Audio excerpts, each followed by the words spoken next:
तो देखो अच्छा, लास्ट क्लास में हमने ग्राफ के बारे में काफी कुछ पढ़ा था। हमने आपको स्लोप्स बताया था, स्लोप क्या होता है। हमने आपको ये बताया था डिफरेंट डिफरेंट टाइप के ग्राफ कैसे प्लॉट करते हैं।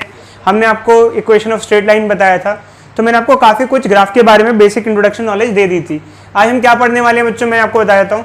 आज हम ग्राफ को बेसिकली क्या करने वाले हैं, जैसे हमारे पास पोजीशन टाइम ग्राफ है, उसमें हमें क्या क्या मिल सकता है। पोजीशन टाइम ग्राफ से हमें वेलोसिटी टाइम ग्राफ से क्या क्या मिल सकता है, और हमको एक्सेलरेशन टाइम ग्राफ से क्या क्या मिल सकता है, ये हम देखने वाले हैं। चालू करें बच्चों, चालू करते हैं बच्चों। तो देखो बच्चों, एक्चुअली क्या है कि अगर हम बात करें किसी पोजीशन टाइम ग्राफ की, उसमें क्या होता है, पोजीशन टाइम के साथ किस तरीके से चेंज हो रही है उसको शो किया जाता है। इसे कहते हैं पोजीशन टाइम ग्राफ। इसे कहते हैं पोजीशन टाइम ग्राफ। तो देखो बच्चे, पोजीशन टाइम ग्राफ में मान लो इससे, तो इससे हमें दो चीजें मिलती हैं आमतौर पे। एक तो आप किसी टाइम पे पोजीशन बता सकते हो ग्राफ की हेल्प से, और दूसरा आप वेलोसिटी निकाल सकते हो स्लोप की हेल्प से। वेलोसिटी क्या होता है, change in position with respect to time, और ये स्लोप के बराबर होता है। अब मेरा क्वेश्चन ये है, कोई बच्चा बताएगा मैंने ऐसा क्यों कहा कि किसी पोजीशन टाइम ग्राफ में आप स्लोप की हेल्प से वेलोसिटी निकाल सकते हो, ऐसा कैसे, हाउ? क्योंकि सर स्लोप चेंज हो सकता है। देखो बच्चों, एक्चुअली क्या था, हमने आपको बताया था कि किसी भी ग्राफ में जो स्लोप होता है वो change in difference of y axis by difference of x coordinate, मतलब delta Y by delta x की फॉर्म में हम आपको उसको लिखते हैं। तो जैसे यहां पर अगर देखा जाए तो स्लोप किसके बराबर हो गया, यहां पर वाई एक्सिस पे हमने पोजीशन ले रखा है, पोजीशन, और एक्स एक्सिस पर टाइम ले रखा है। एक तरीके से देखा जाए डिस्टेंस बाय टाइम दे रखा है, ये डिस्टेंस हो गया टाइम। और डिस्टेंस बाय टाइम क्या होता है, ये डिस्प्लेसमेंट बाय टाइम क्या होता है, बोलो डिस्प्लेसमेंट बाय टाइम क्या होता है, क्या होता है displacement by time? Displacement by time क्या होता है, बोलो वेलोसिटी होता है ना बच्चों। कभी भी हम किसी ग्राफ की बात करते हैं तो ग्राफ में स्लोप क्या होता है, मैंने आपको बताया था delta Y by delta X. यहां पर डेल्टा वाई क्या हो जाएगा, वाई कोऑर्डिनेट ये है और यहाँ एक्स कोऑर्डिनेट ये है, और ये क्या होता है delta x by delta T क्या होता है, डिस्टेंस बाय टाइम क्या होता है, वेलोसिटी। है डिस्प्लेसमेंट बाय टाइम क्या होता है, वेलोसिटी। खैर यहाँ पर कई बार बच्चे सोचते हैं कि मैं कई बार distance by time displacement by time कह रहा हूँ। कंफ्यूज मत होना बच्चों, उस चीज में मत पढ़ना कि मैं क्या रहा हूँ, आपको अप्लाई कैसे करना है इस पे जाना, क्योंकि एक्चुअल में डिस्प्लेसमेंट बाय टाइम वेलोसिटी होता है और डिस्टेंस बाय टाइम स्पीड होता है। खैर ये बात अभी हम इतने इस चीज के बारे में डिस्कस नहीं कर रहे हैं अभी हाल फिलहाल। तो मेन बात यह है कि पोजीशन टाइम ग्राफ में स्लोप से हमें क्या मिलता है, वेलोसिटी मिलती है, आप ये कह सकते हो। किसी कोई डाउट इससे रिलेटेड? हेलो बोलो बच्चों, ठीक है। तो बच्चों कुछ क्वेश्चन हम आपको अभी देते हैं इससे रिलेटेड, ताकि आप देख पाए, हम देख पाए आप कितना इसको अप्लाई कर सकते हो। हम आपको एक पोजीशन टाइम ग्राफ दे रहे हैं, पोजीशन टाइम ग्राफ दे रहे हैं।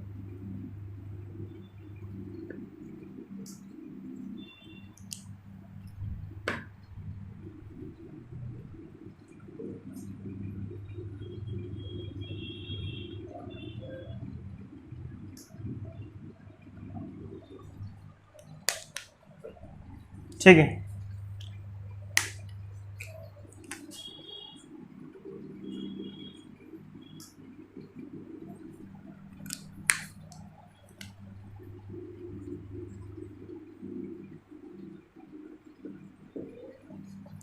और क्वेश्चन हमने ये पोजीशन टाइम ग्राफ है, क्वेश्चन इसके साथ अटैच्ड है।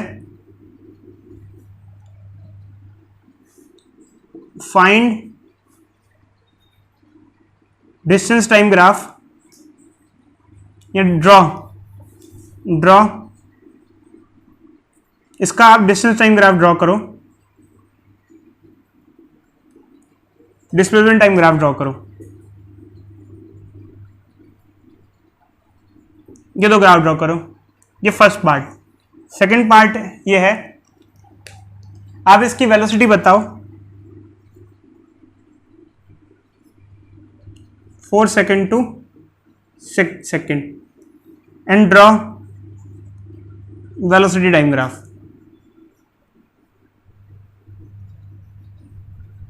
10 मिनट का समय देंगे बच्चे, सोचो और करो।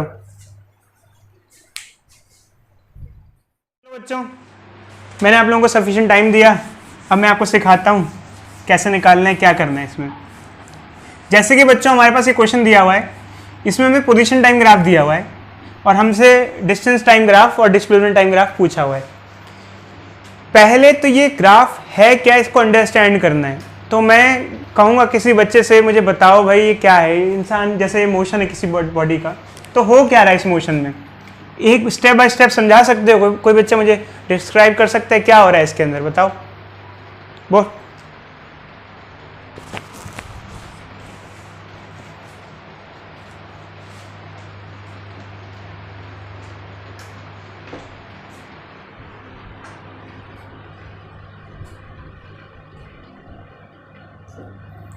वेरी गुड बच्ची, काफ़ी अच्छा प्रयास है। एक्चुअल में क्या है देखो बच्चों, पोजीशन टाइम ग्राफ की अगर हम बात करें तो पोजीशन और डिस्टेंस बहुत अलग अलग चीज़ होती हैं। मान लो एक ये है ओरिजिन, एक पॉइंट है origin. Let us take we have a point origin. मान लो हमारे पास एक पॉइंट है ओरिजिन ओ, ठीक है। तो बॉडी का जो मोशन है हम स्टडी ओरिजिन से कर रहे हैं, क्योंकि जब हम लोग मोशन की बात करते हैं तो हम कोई ना कोई पॉइंट को रेफरेंस लेके चलते हैं और वो उस रेफरेंस पॉइंट के आसपास सारी स्टडी की जाती है। रेफरेंस स्टार्टिंग में जब बॉडी की स्टडी चालू की तो बॉडी कहाँ रखी थी, ओरिजिन से कितनी दूरी पे रखी थी? बॉडी यहाँ प्लेस थी इनिशियली, कितनी दूरी पे? जैसे मान लो नाम दे दिया है A point, B point, C point और डी पॉइंट। बॉडी यहाँ थी जो कि ओरिजिन से कितना दूरी था? 2 मीटर की दूरी पे था। कोई डाउट बच्चों इसके अंदर बताओ? बॉडी ओरिजिन से 2 मीटर दूरी पे रखी हुई थी। कोई डाउट इस चीज को लेके? बोलो बोलो भाई बोलो। बॉडी यहां रखी थी, ठीक है। मतलब बॉडी ने अपना मोशन ओरिजिन से स्टार्ट नहीं किया, बॉडी ने ओरिजिन से मोशन स्टार्ट नहीं किया क्योंकि पोजीशन स्टार्टिंग में उसकी 0 नहीं थी। 2 मीटर से उसने अपना मोशन चालू किया, ठीक है। 2 मीटर से चली वो कहां पे पहुंची? 4 मीटर पे। ए से चली वो बी पे पहुंची 4 मीटर, जो कि ओरिजिन से 4 मीटर पे है। तो खैर जब वो यहां से चली उसकी पोजीशन 4 मीटर हो गई अब, बट उसने डिस्टेंस कितना ट्रेवल किया बताना है बच्चों। ए टू बी में देखो 2 से 4 चली तो डिस्टेंस कितना हुआ? 2 मीटर हुआ, ठीक है बच्चों। तो एक चीज समझ में आ गई, पोजीशन और डिस्टेंस सेम चीज नहीं होती बच्चों। पोजीशन मतलब आप किस पोजीशन पे हो, डिस्टेंस मतलब आपने कितना ट्रेवल किया है, ठीक है। तो पोजीशन तो 4 मीटर है बट उसने चला कितना है? 2 से 4 मतलब 2 मीटर चला है इसने। चाहे आप डिस्प्लेसमेंट की बात करो तो वो भी यहां पर आपको सेम ही मिलेगा फिलहाल इस केस में, डिस्टेंस एंड डिस्प्लेसमेंट। अब मैं ये इसलिए लिख रहा हूं ताकि मुझे ग्राफ प्लॉट करने में आसानी हो। मैं इसको एक एक स्टेप से समझूंगा फिर से ग्राफ प्लॉट करूंगा। फिर यहां पर क्या हुआ बताओ बच्चे, इसमें क्या हुआ, ये क्या शो कर रहा है? हम लोगों ने 9th क्लास में एक ऐसी लाइन भी ड्रॉ की होगी। देखो जो 9th क्लास में हम ऐसा जब ग्राफ पढ़ते थे जो कि ऐसा ग्राफ हो, जैसे ये यूं कोई ग्राफ हो पोजीशन टाइम ग्राफ में, वो ये शो करता था बॉडी रेस्ट पे है। क्यों शो करता था? क्योंकि देखो बच्चे टाइम बढ़ रहा है बट पोजीशन चेंज नहीं हो रही है। टाइम बढ़ता जा रहा है बट पोजीशन चेंज नहीं हो रही है। इसका मतलब बॉडी वहीं पे रखी हुई है, वहीं पे रुकी हुई है। जैसे मान लो जीपीएस में हम देखते हैं ना, जीपीएस में टाइम बढ़े जा रहा है बट गाड़ी वहीं पे खड़ी हुई है, समझ रहे हो? तो इसका मतलब वहीं पे रेस्ट पे हो अगर उसकी पोजीशन वही है। तो इसका मतलब कि 2 to 4 सेकंड तक वो बॉडी, मतलब जिसे हम B2C कह रहे हैं, B2C, ये 0 से 2 सेकंड तक हो गया, ठीक है। और दूसरा क्या हुआ बच्चों? दूसरा क्या हो गया बच्चों? B2C की हम बात करें जो कि है 2 to 4 सेकंड। इसमें बॉडी रेस्ट पे रही तो ना तो कुछ डिस्टेंस हुआ ना डिस्प्लेसमेंट हुआ, ना तो कुछ बॉडी ने डिस्टेंस ट्रेवल किया ना ही उसने कुछ डिस्प्लेसमेंट ट्रेवल किया, मतलब कुछ आगे नहीं बढ़ी। बट आगे यहाँ तक तो समझ में आ गया कि देखो बॉडी यहाँ से यहाँ चली, यहाँ ही, अब यहाँ बॉडी रेस्ट पे रह गई थोड़ी देर तक। अब C to D मतलब ये यहाँ क्या हुआ बता सकते हो? ये क्या शो कर रहा है? C to D क्या शो कर रहा है? सर वो अगले 2 सेकंड में अपने फाइनल पॉइंट पे पहुंचे। हाँ बच्चे बोलो। सर अगले 2 सेकंड में अपने फाइनल पॉइंट पे पहुंच गए। देखो बच्चे एक्चुअली क्या होता है, देखो पोजीशन ये और पोजीशन ये, इसका मतलब क्या हो रहा है। अब देखो इसमें वो ऑरिजिन से दूर जा रही है और यहाँ वापस आ रही है, कैसे, उसकी पोजीशन कम हो रही है। पोजीशन कम होने का मतलब क्या होता है, देखो 4 से वो 0 की तरफ आ रही है, मतलब वो चली यहाँ से थी, यहाँ से यहाँ पहुंची, अब उसकी पोजीशन कम हो रही है, मतलब वो लौट के यहाँ से यहाँ ऑरिजिन की तरफ जा रही है, मतलब बॉडी रिटर्न हो रही है। क्या हो रही है बच्चों, बॉडी रिटर्न। देखो अब फाइनली उसकी पोजीशन क्या हो गई, 0, तो मतलब वो यहाँ से घूम के यहाँ ऑरिजिन पे आ गई। ये इस तरीके का उसका मोशन हुआ। तो जब अगर आप किसी चीज को पढ़ते हो और आप डीपली एनालिसिस कर सकते हो तो आप हर चीज निकाल सकते हो जो कुछ पूछ रखी है, बट अगर आपको वो चीज समझ में नहीं आ रही है तब कुछ नहीं निकाल पाओगे बच्चे। अंडरस्टैंडिंग बहुत जरूरी है आपको उस चीज के बारे में। तो आपने देखा बच्चे वो आगे बढ़ी, ऐसे आगे बढ़ी, फिर रुकी रही, फिर वापस आ रही है, देखो ऑरिजिन पे आ रही है, तो इस टाइप का उसका मोशन हुआ कुछ।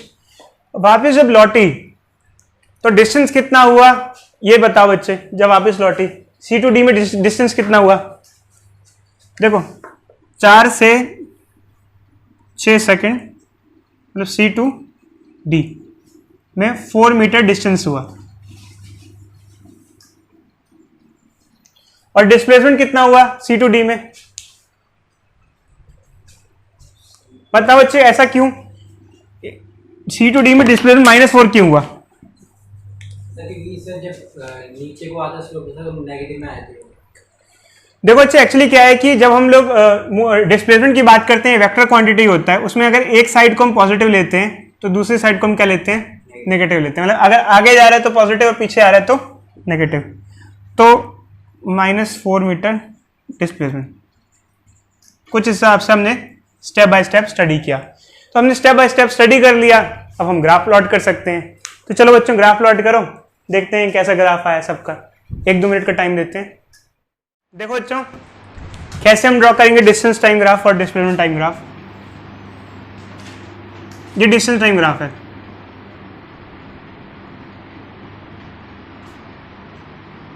ठीक है। तो चालू करें। पहला क्वेश्चन ये कि क्या मैं इसको ऑरिजिन से चालू कर सकता हूं, क्या मुझे इसको ऊपर से चालू करने की जरूरत है। ये तो पोजीशन टाइम ग्राफ ऊपर से चालू। देखो बच्चे डिस्टेंस टाइम ग्राफ ऑरिजिन से चालू किया जा सकता है। कारण क्या है, क्योंकि भले ही बॉडी यहां से चालू हुई है, इसकी पोजीशन कुछ थी बट डिस्टेंस तो कुछ कवर नहीं था ना। जब ये चली तो उसने कोई डिस्टेंस ट्रेवल नहीं किया था, यहां से चली तो डिस्टेंस उस टाइम इसका कितना था, 0। ये हो सकता है कि पोजीशन नॉन जीरो हो बट डिस्टेंस 0 हो। यार बॉडी यहाँ रखी हुई है तो ऑरिजिन से इसकी पोजीशन 2 मीटर है बट रखी हुई है, तो डिस्टेंस तो ट्रेवल किया नहीं है ना। पोजीशन 2 मीटर है बट डिस्टेंस ट्रेवल क्या है, 0 है। समझे बच्चे नहीं समझे। तो ये जो ग्राफ है ये ऑरिजिन से चालू होगा, कहीं और किसी और पॉइंट से चालू नहीं होगा, यहां से चालू होगा। अब ये यूनिफॉर्मली चल रही है ऐसे, ए से बी कितना चली है, कितना चली, ए से बी चली है 2 मीटर, 2 मीटर, 2 मीटर का डिस्टेंस चल, कितने टाइम में ट्रेवल किया बताओ। ये 0 से 2 सेकेंड में यहां पहुंच गई बॉडी। यहां पर आगे क्या करूं बताओ बच्चे, अब आगे क्या करूं बताओ। अब देखो B2C रेस्ट पे थी, रेस्ट मतलब डिस्टेंस ऐसे, डिस्टेंस ऐसे क्यों ड्रॉ किया, क्योंकि देखो डिस्टेंस बढ़ नहीं रहा है। बॉडी जब रुक जाती है तो डिस्टेंस उसका इंक्रीज नहीं होता है, रेस्ट पे रही। कब से कब तक, 2 से 4 सेकंड तक, 4 सेकंड तक। आगे क्या करूं, चलो B2C तक तो ठीक है, अब C से D कैसे ड्रॉ करूं बताओ। क्या मैं इसको ऊपर ले जाऊं या नीचे ले जाऊं, कैसे ड्रॉ करूं, ऊपर या नीचे, बोलो बच्चों, ऊपर या नीचे। देखो बच्ची ये नीचे नहीं जाएगा, ये ऊपर जाएगा, कारण डिस्टेंस कभी डिक्रीज नहीं होता है, डिस्टेंस हमेशा बढ़ता जाता है। कैसे, एक बॉडी चली यहां से यहाँ 2 मीटर चली, अब जब लौटेगी तो डिस्टेंस हमेशा ऐड ही होता जाएगा, डिस्टेंस सबसेक्ट नहीं होता है। यहां से चली 2, जैसे यहाँ चली 2, फिर ये वापस लौटते हुए चलेगी, अगर मान लो वापस लौटते हुए चली 4, तो 2 + 4 कितना हो गया, 6। तो फाइनली बॉडी 2 + 4 6 चल गई, ये हो जाएगा 6 मीटर। कितने टाइम है, टाइम कितना हो गया हमारा, 6 सेकंड। तो ये हमारा डिस्टेंस टाइम ग्राफ आ गया। देखो बच्चों, अब हम डिस्प्लेसमेंट टाइम ग्राफ ड्रॉ करते हैं। अगर हम डिस्प्लेसमेंट टाइम ग्राफ की बात करें तो इनिशियली सेम ही रहेगा डिस्टेंस टाइम ग्राफ की, क्योंकि देखो स्टार्टिंग में हमने देखा वैल्यू सेम आ रही थी, तो कुछ बेसिक स्टेप तो सेम ही रहेंगे।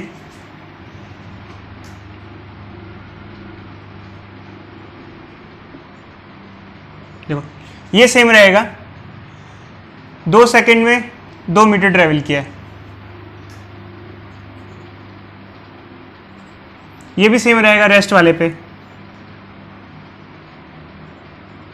आगे यहां से कहानी चेंज हो जाएगी। बताओ बच्चे, अब यहां से कहानी की ये बच्ची कह रही है नीचे की तरफ जाएगा। क्यों नीचे की तरफ क्यों जाएगा बताओ बच्चों, ये नीचे की तरफ क्यों जाएगा और कितना जाएगा नीचे की तरफ? 4 नीचे जाएगा या टोटल 4 नीचे जाएगा या कितना, कहाँ तक? मतलब जैसे मान लो कोई बच्चा कहता है सर नीचे ड्रॉ करो, तो कहाँ तक ले जाऊँ इसको मैं नीचे? चलो खैर इसको आगे ड्रॉ करते हैं। कहाँ तक, यहाँ कितना कोऑर्डिनेट तक लूँ मैं नीचे? और नीचे क्यों जाएगा?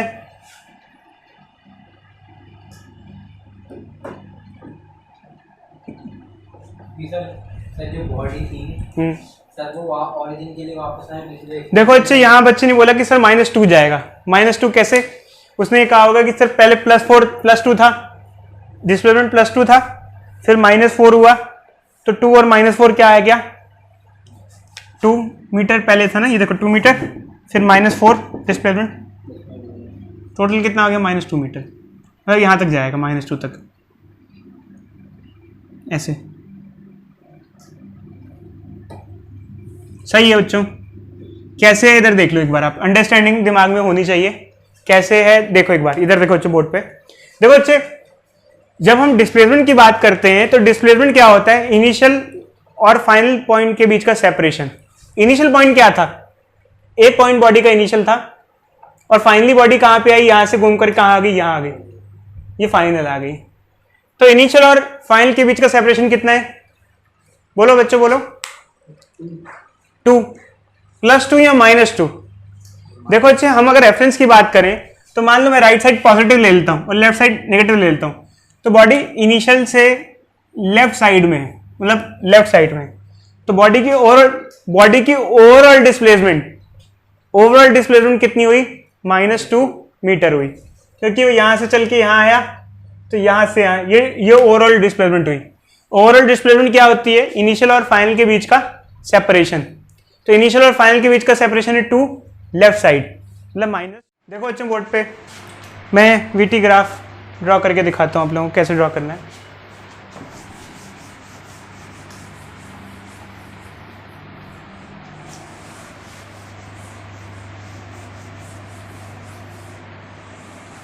देखो बच्चों, आपके पास 2 रास्ते हैं। 2 रास्ते क्या हैं? एक तो एक्चुअली क्या है कि आपने देखा था, हमने डिस्प्लेसमेंट टाइम ग्राफ ड्रॉ किया हुआ था, आप उससे कर सकते हो, क्योंकि खैर यहाँ डिस्प्लेसमेंट टाइम ग्राफ हमने ड्रॉ कर ही लिया था, तो आप इजीली कर सकते थे उससे।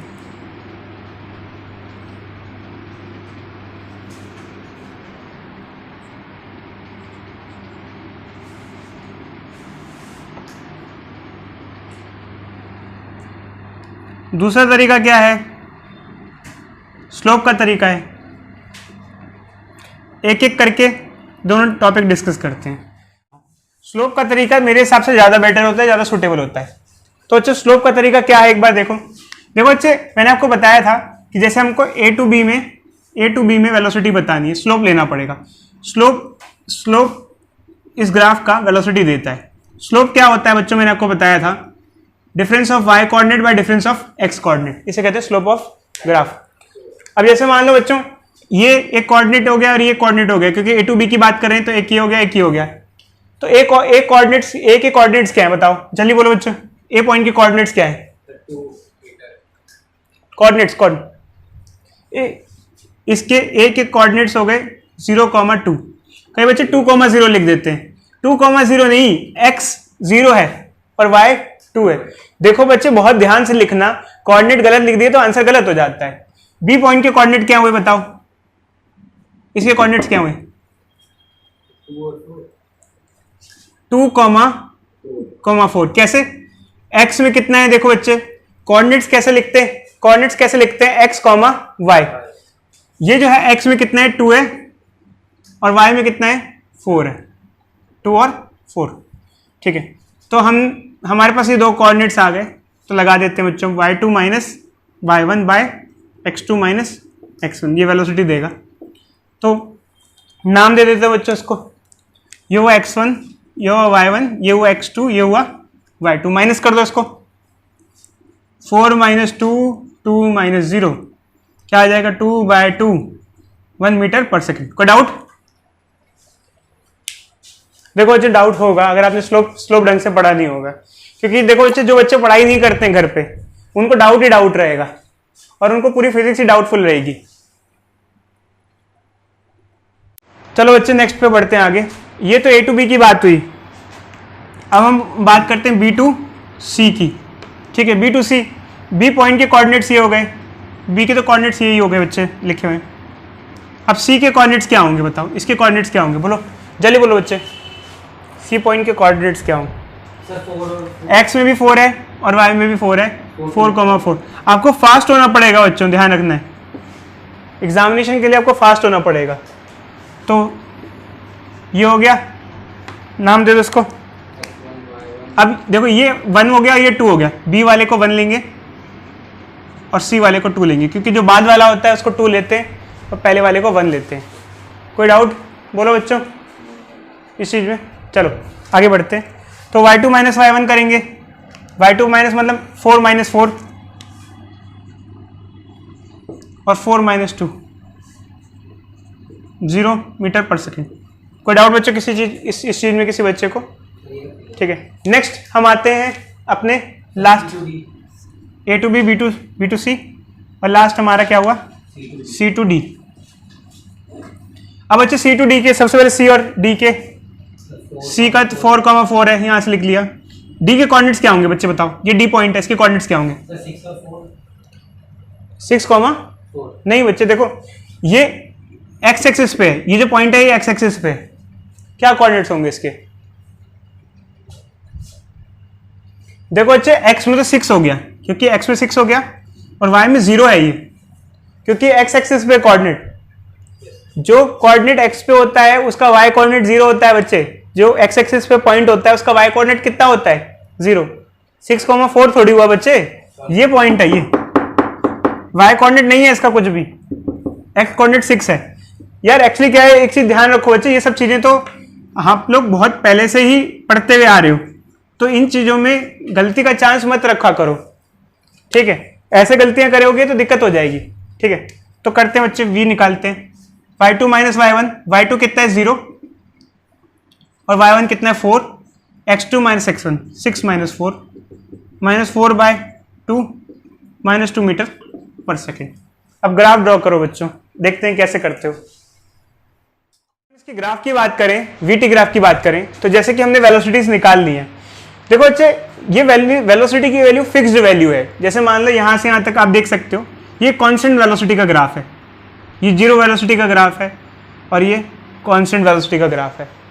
अगर हम वीटी ग्राफ प्लॉट करें यहाँ पर, तो हमको नेगेटिव एक्सिस पे भी लेना पड़ेगा। कोई बच्चा बताएगा नेगेटिव एक्सिस पे क्यों लेके जाएंगे हम यहाँ पर, मतलब नीचे भी ड्रॉ करना पड़ेगा। कारण ये है कि यहाँ वेलोसिटी नेगेटिव भी हो रही है। देखो जैसे मान लो ये A to B, देखो अच्छे A to B वेलोसिटी ये 1 कितने सेकंड तक, 2 सेकंड तक। फिर क्या है B to C 0 4 सेकंड तक। फिर वेलोसिटी क्या है नेगेटिव